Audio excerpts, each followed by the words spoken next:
Good day, everyone. We are Group ShockWaves with Mr. LLOYD LAPUZ, Ms. RAQUELIZA MEJIA, Mr. Carl Joseph LEGASPI, and yours truly, Mr. RAMELLE AMOLO. And we are from BSE 2D. This video is all about realization in our past lessons.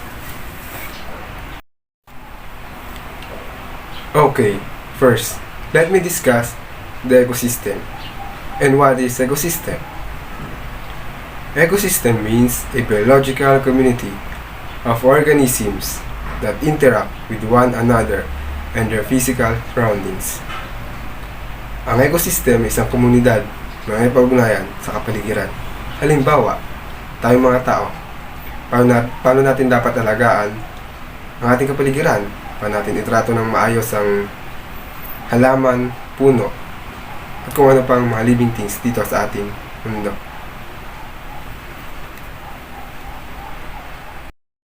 The second, biosphere. Biosphere is the portion of the planet that allows life to exist. Halos makita natin dito sa ating mundo, lahat may living things. Ngunit, may mga part talaga sa ating mundo na walang living things. At ito ay ang crust. Dahil sobrang tindi ng init dito, walang makasurvive na living things doon sa lugar na yun. Ecology. It have two components, the abiotic and abiotic. Biotic, also known as living things, and abiotic is also known as living things. In our world, we can see a lot of numbers of non-living things and living things. The example of living things are human, animals, plant, and trees. Stone, soil, water, and paper are the examples of non-living things. There are three keywords of biotic factor. First, producer are the food provider and the source of oxygen that every human needs to be alive. The best example of this are plants and trees. Second, consumer, the feeder of the food produced by producer, also the source of the carbon dioxide that plant and trees needs. The best example of this are humans. Third, decomposer. Decomposer is important in our community because they break apart dead organisms into inorganic materials. Last, viruses. Viruses is one of the example of non-living things because it do not use any kind of energy. It only become active when they come into contact with a cells.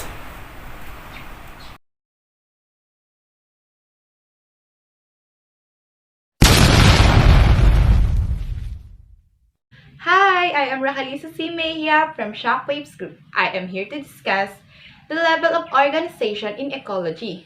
But before that, let me define first ecology. Ecology means the study of relationship between living organisms, including humans, and their physical environment. It seeks to understand the vital connection between plants and animals and the world around them. So, we already know the definition of ecology. And let's move on to the level of organization in ecology. First is individual. Individual is basically one organism. For example, one human, one lion, one ant, one plant. Second is population. Population is a group consisting of many individuals. For example, group of humans, garden of tomatoes. Third is community. We all know that community is a group consisting of different population. For example, place where there are many plants, place where there are many animals, place where there are many humans. And fourth is ecosystem. Ecosystem is simply the community plus the abiotic factors, which is much larger than community. And the fifth one is biome. It is a large place in the earth that is characterized by similar climate, land formation, and land composition. It consists of different group of ecosystems that share similar qualities. So, let us define climate, land formation, and land composition. Climate is the average weather in a given area over a longer period of time. And land formation, it is a natural feature of the Earth's surface. And lastly, the land composition was described by the proportions of farmland, woodland, and urban areas. So, we already know the level of organization in ecology. So, let's move on to the 6 major Earth biomes. First is aquatic biome is underwater. It consists of freshwater regions and marine or saltwater regions. The 3 types of freshwater regions are ponds, lakes, streams, and rivers, and wetlands. Marine regions include oceans, coral reefs, and estuaries. Tropical rainforest is mainly identified as the rainforest of all biomes. It consists of 2 seasons, wet and dry season. Wet season or summer and dry season or winter. During the dry season, plant life and animal life suffers, but as the rainy season begins, life flourishes in this area. Temperatures are generally hot all year long, ranging from 32 degrees Celsius to 38 degrees in summer, with just a slight drop at night time of wet season. Rains are often recyclable. The heat during the day evaporates the water from the environment to form clouds and releases it again in the form of the rain. So, let's move on to temperate deciduous forest. It is characterized mainly by its deciduous leaf shedding trees and its complete 4 seasons: winter, spring, summer, and fall. The temperature is mostly temperate all year around at an average at 10 degrees Celsius, with a big drop during winter that is below freezing. It has a long growing season of 6 months that makes it prime for agriculture. Also, have a wide variety of plants and animals: black bear, wolves, coyote, squirrels, and wide variety of small birds are common in this region. Ranked second to tropical rainforest as the rainiest biome, that includes the following places: Japan, France, Spain, Germany, the Netherlands, Poland, Eastern China, Southeast America, and portion of Russia, Canada, and New Zealand. So, again, I am RAQUELIZA MEJIA from ShockWaves Group. Thank you!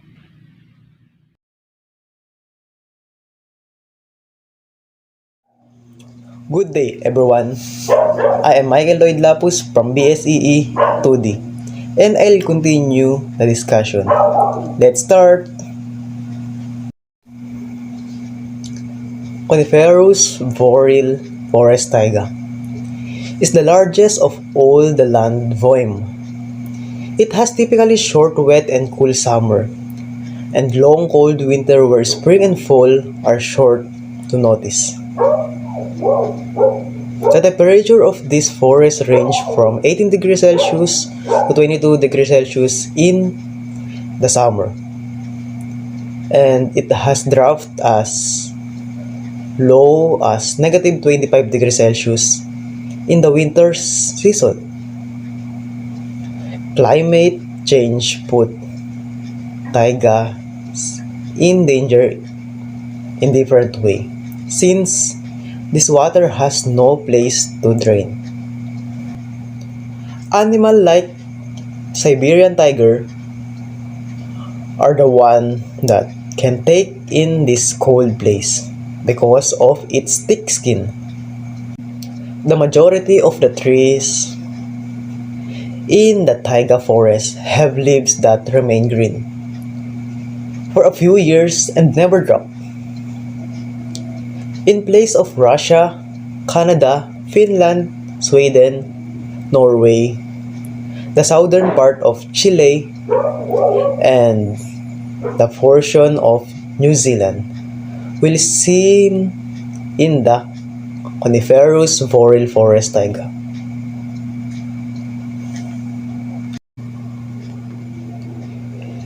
Here are some examples of coniferous boreal forest taiga in summer season.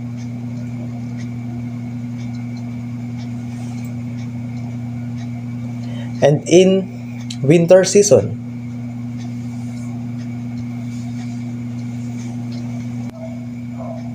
Tundra is the coldest biome and dry, consisting of treeless plains that are most of the time covered with darkness. This type of biome, the low temperature in summer is only about 6 to 8 weeks away. It is shortened by the summer of the others. And the winter period is longer than the summer. The night is longer than the day. And there are times when the sun doesn't rise.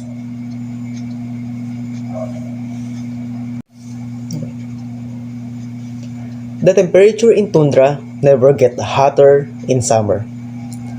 And in the winter season, temperature can drop at negative 50 degrees Celsius. So even the land here is frozen.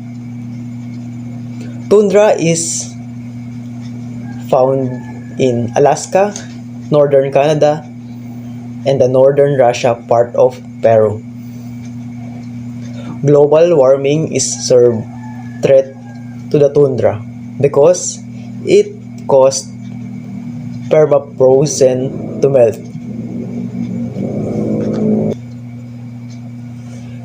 Here are some examples of tundra in summer season.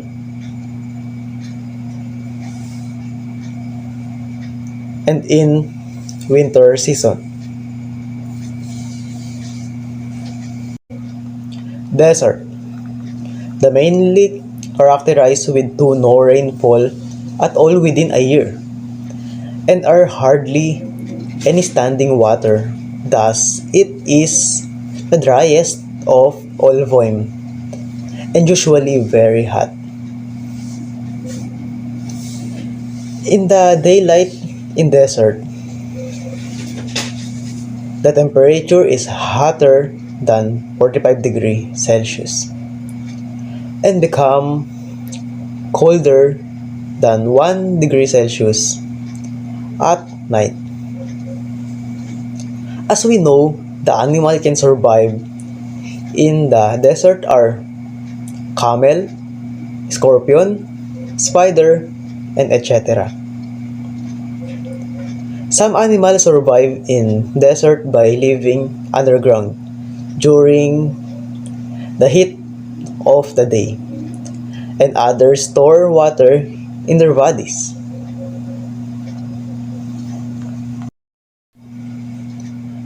There are two kinds of desert: the hottest and coldest. The hottest desert located in Sahara in Africa, Middle East Asia, Egypt, and etc. And the coldest desert located in Gobi in China, south of Argentina, and northwest California.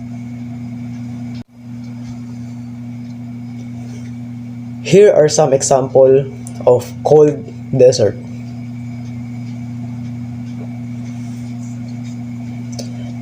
And in hot desert.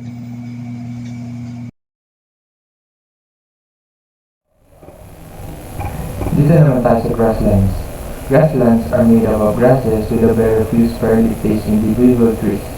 It is usually located in between forest and desert biome. Grasslands do not receive enough rainfall to grow trees. It receives rainfall less than the forest but greater than the desert. Made up of grasses na mababa at ito ay natatagpuan sa pagitan ng kagubatan at disyerto. Itong grassland ay napakadalang umulan, kaya hindi sapat para lumaki ang mga puno dito. It is divided into sub-biomes. Ito ang isang part ng grassland. Temperate grassland is an area where half of the year is generally warm, while the other half is very cold with the temperature of around 30 degrees Celsius in summer and below negative 10 degrees Celsius in winter, but can be as low as negative 40 degrees Celsius in certain areas. The soils are extremely fertile, which are perfect for cropping. That is why most of its areas are used for farming. It has two seasons, growing season and dormant season. Ang temperate grassland ay may dalawang uri ng season. Isa na dito ang growing season. Itong season na ito ay tama para sa pagtatanim o pag-farming ng mga makakain. Hindi tulad ng dormant season na napakalamig, hindi tama ito para sa pagtatanim o pag-farming sa lugar na ito. Ang mga animal na nabubuhay dito ay wolf, foxes, and coyote. Some common animals notable places are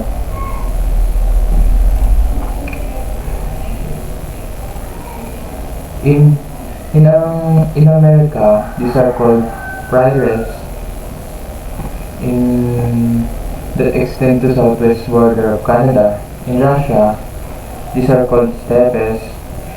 In Argentina and Uruguay, these are called pampas.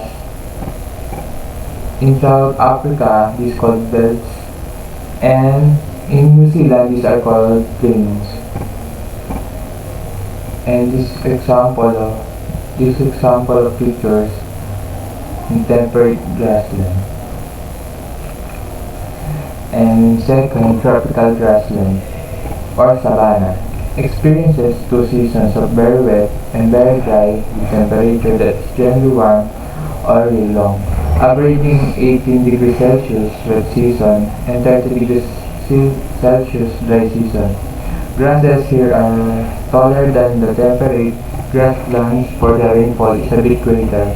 Fossils are enriched and are not suitable for farming. There is a good balance of predators and prey. Dito naman sa tropical grassland or savanna ay mayroong dalawang season, tag-tuyot at tag-ulan. At ang mga damo dito ay mas mataas kaysa sa temperate grassland. At ang mga lupa dito ay hindi nararapat o perfect para sa pagtatanim dahil ang soil dito o ang lupa ay hindi fertile.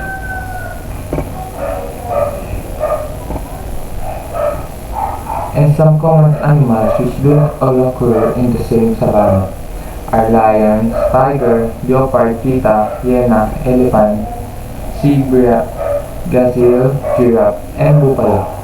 During periods of drought is an annual routine for many animals to migrate on other biomes, going back and forth for survival. Usually those that stay barely make it alive during dry season, waiting for rain. Sa panahon daw ng tag-tuyot is ang karamihan sa mga hayop ay lumilipat sa ibang lugar at babalik-balik para mabuhay. Kadalasan ng mga nananatiling mga hayop dito ay namamatay dahil sa paghihintay ng tag-ulan.